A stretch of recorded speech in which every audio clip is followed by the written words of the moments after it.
And we're live. See that? On a side note, that's the kind of humor that I like. I like I value saying funny things way over saying things in a funny way, which is why I think Bill Burr sometimes falls short for me on his podcast. There's some truth to that, definitely, because people who have like Bill Burr, obviously, like he has a Boston accent, but in his humor he puts it on way more because he punches it up. Accent. Right. It's a funny accent and it has weird inflections, and so it makes for good humor. But a lot of the stuff he says, if some dude from, I don't know, Memphis says it, it's not as funny. Just like if you take the stuff that Larry the Cable Guy says in his like country bumpkin yee-haw accent and say it as like a Brooklyn dude, like it's not that great. It's just, I don't know. I do know what you mean, because there are a lot of comedians out there who get by in a huge way because of the way they say stuff instead of what it is they're saying.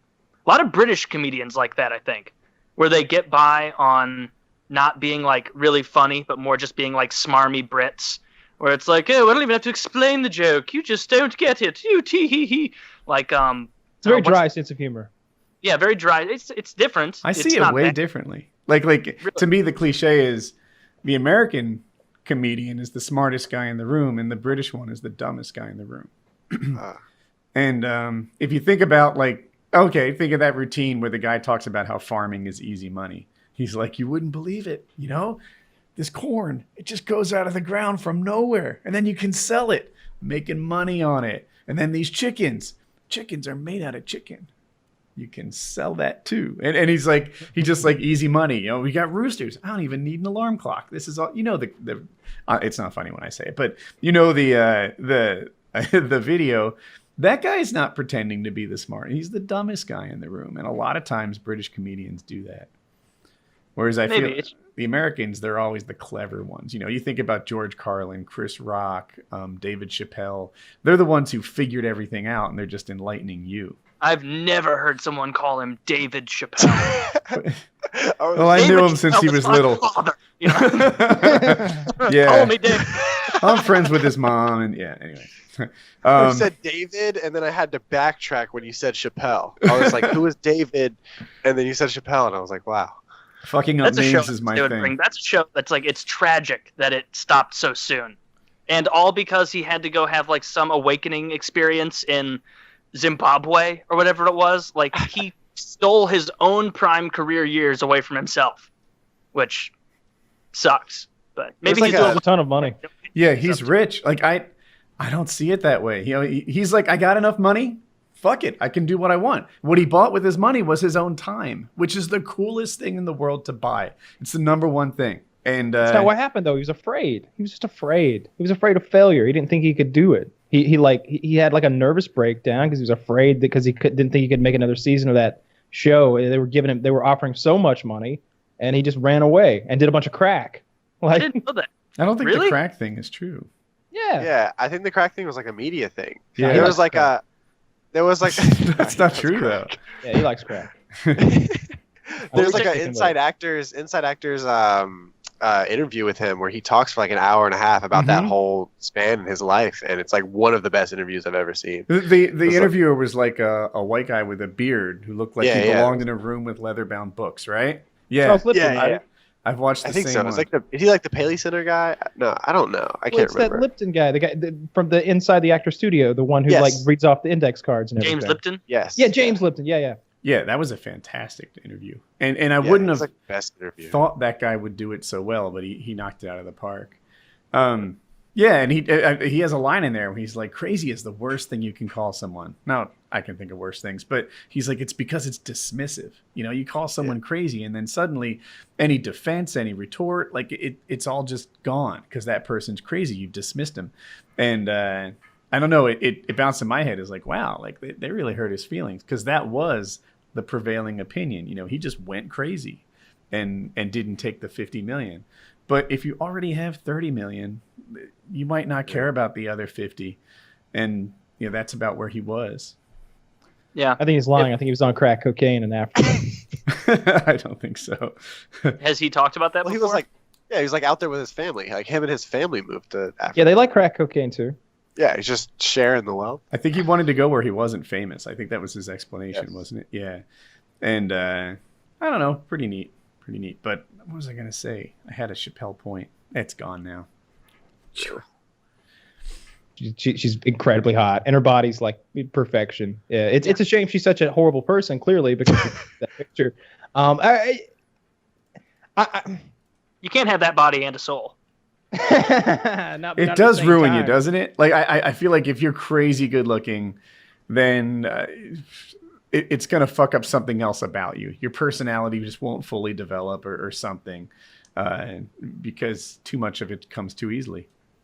Yeah, I think it's why there aren't very many attractive comedians, because they haven't suffered enough to be able to always look at the funny side of things. They haven't had enough practice at that. Well, I got a bandit here and she's fucking that other guy, but it's funny because of this and that. Like that never happened to them. Yeah, the attractive ones aren't that.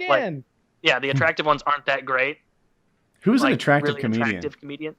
I was just thinking of like I think Sarah Silverman is a pretty good looking woman as far as comedians go. Attractive. She didn't used to be attractive, at least in my opinion. I feel like she's gotten more attractive as she's aged because she spent more money on being attractive and she's worked out. She made up that claim. Like she claimed that she had like. She claimed that she had this like gender pay gap thing at one of her employers, and she like specifically mentioned the employer.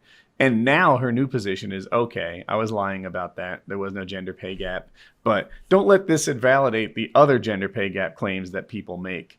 And I heard about that. It was because she if I'm not mistaken, it was because she was not scheduled to be on stage that night, and they gave her a guest spot, which is basically like, hey, you can come on down, do your material.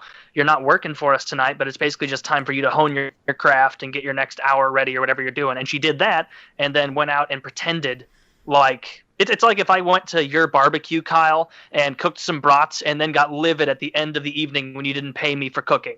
Like that. It's like, no, you just showed up, and it's like a thing that you understood to be free. Like, I didn't know this was giving your time by Taylor. I thought you were just flipping a few weenies over there. Yeah, I've known that was fake for a long time because those specific details have been out for a while. That like no, she was just kind of walking on that night. Like this wasn't like she was scheduled and contracted. That she's just a big old fat liar. She's very pretty though. She's gotten more attractive. Helped her career. I can't think of the names of the attractive comedian I'm thinking of, but most of the male There's comedians. There's a British guy who's pretty good looking. He does a lot of dealing with hecklers. He's a dude. Yeah, that's exactly what I was just thinking of, but I forgot his name. He might be a little small. Taylor, you're gonna know who he is. Carr. Yeah, that's who he is. Yeah, I read about him like having like plants in the audience. Jimmy Carr, yeah, where he has like hecklers planted there. And I watched a couple of his heckling videos, and he is very good at handling it. But it's almost like the frequency of those hecklers. I don't know if it's because they come to his shows and it's a self-fulfilling prophecy of I'm going to heckle because he's good at handling hecklers, and I'm going to heckle again because he's good at handling, and it's like a cycle, or if he's actually planting people. I don't know, but he is really good at roasting them. So I always thought he was fine at roasting them, right? Like I remember one of his best ever is like, I fucked your mom last night and she said this about you. At least I think that's what she said because her mouth was full at the time, right? Like that was that's one of his lines. And I feel like that's something you might get out of a high school kid. It wasn't all that brilliant. When you have the mic, you get the benefit of the I've had that benefit of the doubt. I mean, just recently, so I bought Hope this car for like $4,000 as her first car. It's $4,500. And someone was like, I'd be pissed if my dad was a millionaire and he got me a Volvo. And I replied, I'd be pissed if my kid turned out like you, right? It's like hundreds of upvotes on Reddit and they're screenshotting it and this and that. I mean, it was a fine comeback, but it was really that I had the mic. People are just more inclined to give that guy like extra credit for mediocre comebacks. UFC fighters get it too. Conor McGregor's not funny or profound or interesting. He's just good compared to the other fighters. And they think he's great, but Cormier's well-spoken. Cormier is well-spoken. Yeah. People fuss at him too much. But, yeah, they do. I like Cormier. I'm a Cormier fan, and it has nothing to do with his fighting. Reasonable. Yeah. He's not a perfect person, though. Who is? Very few. Good point. Yeah. What were we just talking about before we got to Cormier? Because I thought I had this something. Horrible woman. The horrible woman. It was after her. Good-looking comedians, hecklers and comedians. I was going to say that. People.